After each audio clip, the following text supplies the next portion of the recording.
ಸ್ನೇಹಿತರೆ, ತದ್ಭವಕ್ಕೆ ಸ್ವಾಗತ ಸುಸ್ವಾಗತ.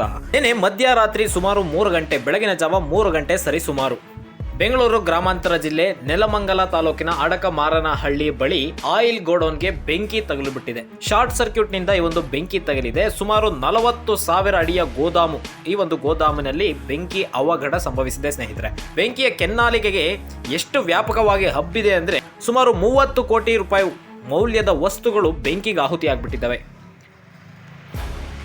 ಈ ಒಂದು ಗೋಡಾಮು ಮಾಜಿ ಸಚಿವ ಎಚ್.ಸಿ. ಶ್ರೀಕಂಠಯ್ಯನವರ ಅಳಿಯ ಕೃಷ್ಣಪ್ಪಗೆ ಸೇರಿದ್ದು ಅಂತ ಹೇಳಲಾಗ್ತಾ ಇದೆ. ಸುಮಾರು 20ಕ್ಕೂ ಹೆಚ್ಚು ಅಗ್ನಿಶಾಮಕ ದಳದ ವಾಹನಗಳು ಬೆಂಕಿ ನಂದಿಸುವ ಕಾರ್ಯಕ್ಕೆ ಮುಂದಾಗಿದ್ದಾವೆ.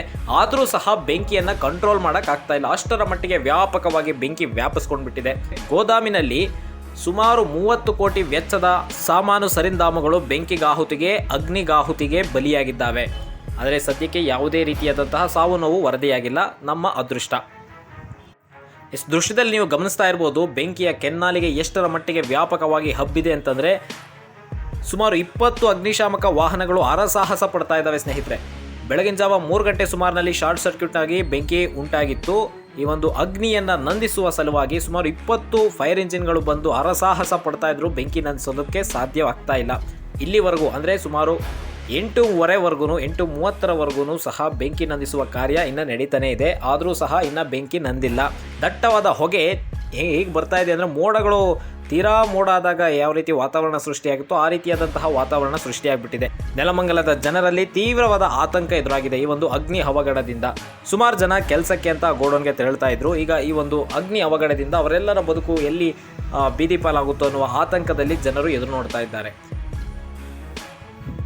ನೆಲಮಂಗಲದಲ್ಲಿ ನಡೆದಿರ್ತಕ್ಕಂಥ ಈ ಒಂದು ಅಗ್ನಿ ಅವಘಡಕ್ಕೆ ನೆಲಮಂಗಲ, ಪೀಣ್ಯ, ಹೆಬ್ಬಾಳ, ರಾಜಾಜಿನಗರ, ತಣಿಸಂದ್ರ, ಸುಂಕದಕಟ್ಟೆ ಮತ್ತು ಯಶವಂತಪುರ ಅಗ್ನಿಶಾಮಕ ಠಾಣಾ ಸಿಬ್ಬಂದಿಗಳು ಬಂದಿದ್ದಾರೆ. ಇವರೆಷ್ಟು ಜನ ಬಂದ್ಬಿಟ್ಟು ಬೆಂಕಿ ನಂದಿಸೋ ಕಾರ್ಯದಲ್ಲಿ ಮುಂದಾಗಿದ್ದಾರೆ. ಬೆಂಕಿ ನಂದಿಸೋದಕ್ಕೆ ಹರಸಾಹಸ ಪಡ್ತಾ ಇದ್ದಾರೆ ಸಿಬ್ಬಂದಿಗಳು. ಸುಮಾರು 15ರಿಂದ 20 ಅಗ್ನಿಶಾಮಕ ಸಿಬ್ಬಂದಿಗಳು ಕಾರ್ಯಾಚರಣೆಯಲ್ಲಿ ಭಾಗಿಯಾಗಿದ್ದಾರೆ. ಸ್ನೇಹಿತರೆ, ಈ ಒಂದು ಘಟನಾ ಸ್ಥಳಕ್ಕೆ ಮಾದನಾಯಕನಹಳ್ಳಿ ಪೊಲೀಸರು ಸಹ ವಿಸಿಟ್ ಹಾಕಿದ್ದಾರೆ. ಆದರೆ ಎಷ್ಟೇ ಹರಸಾಹಸ ಪಡ್ತಾ ಇದ್ರೂ ಸಹ ಆ ಬೆಂಕಿಯ ಜ್ವಾಲೆಗಳಿದೆಯವಲ್ಲ, ಆ ಸಿಕ್ಕಾಪಟ್ಟೆ ಜ್ವಾಲೆಗಳಂತೂ ವ್ಯಾಪಕವಾಗಿ ಹಬ್ಬುತ್ತಾ ಇದ್ದಾವೆ. ಸೊ ಫ್ರೆಂಡ್ಸ್, ಇದಾಗಿತ್ತು ಈ ದಿನದ ಒಂದು ಲೇಟೆಸ್ಟ್ ಅಪ್ಡೇಟ್. ಮುಂದಿನ ಸಂಚಿಕೆಯಲ್ಲಿ ಮುಂದಿನ ವಿಡಿಯೋ ಜೊತೆ ಬರ್ತೀನಿ. ಅಲ್ಲಿವರೆಗೂ ನೋಡ್ತಾ ಇರಿ ತದ್ಭವ ಯೂಟ್ಯೂಬ್ ಚಾನಲ್.